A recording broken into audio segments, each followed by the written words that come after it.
ও কি করে এত শক্ত দুটো গান হাসি মুখে গেয়ে ফেলবে। আর তোমাকে কিছু বলার নেই, অসাধারণ। আশা ভোঁসলে ও আর ডি বর্মন জুটি ভারতবাসীকে উপহার দিয়েছে কালোজয়ী সব গান। তাঁদের ব্যক্তিগত ভালোবাসার রসায়নও যেন ফুটে উঠত তাঁদের প্রতিটা গানে।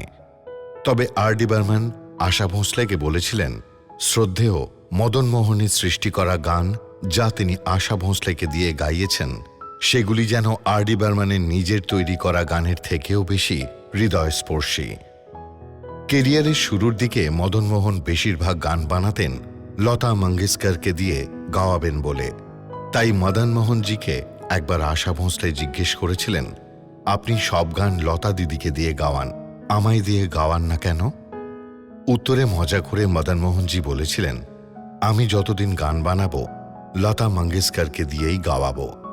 কিন্তু বাস্তবে এমনটা হয়নি। পরবর্তীকালে মদন মোহনজি এমন অনেক গান বানিয়েছিলেন যে গানের জন্য প্রয়োজন পড়েছিল আশা ভোঁসলের কণ্ঠ, এবং আশাজি সেই গানগুলিকে যথাযথ মর্যাদা দিয়ে জয় করেছিলেন শ্রোতাদের মন। বাঁশি শুনে কি, বাঁশি শুনে কি, আ, আ,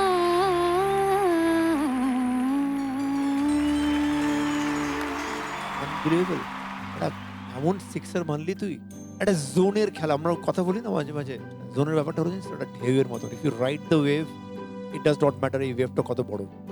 আর if you don't know how to ride the wave, একটা ছোট ওয়েভে তোকে ফেলে দিতে পারে। আজকে বিশাল বড় একটা ঢেউ ছিল, বিউটিফুলি রাইড করলি, এটা fantastic. Thank you sir, thank you so much. প্রথমেই আমি ইনস্ট্রুমেন্টালিস্টদের জন্য একটা স্যালিউট, আমার নমস্কার, প্রণাম প্রত্যেককে। ভায়োলিন সেকশন, রিদম সেকশন, কিছু বলার নেই। আমি জাস্ট মোহিত হয়ে গেলাম যে এরকম একটা সাংঘাতিক জিনিস বাজলো। অনেকদিন পর আমি আজকে আসার সুযোগ হলো আমার, এবং তার থেকেও বেশি অবাক হলাম যে প্রমি এত অবলীলায় কি করে এতজন মিউজিশিয়ানদের সাথে, এইটুকু একটা বাচ্চা মেয়ে, ও কি করে এত শক্ত দুটো গান হাসি মুখে গেয়ে ফেলবে। আর তোমাকে কিছু বলার নেই, অসাধারণ গেয়েছো তুমি, থ্যাংক ইউ স্যার।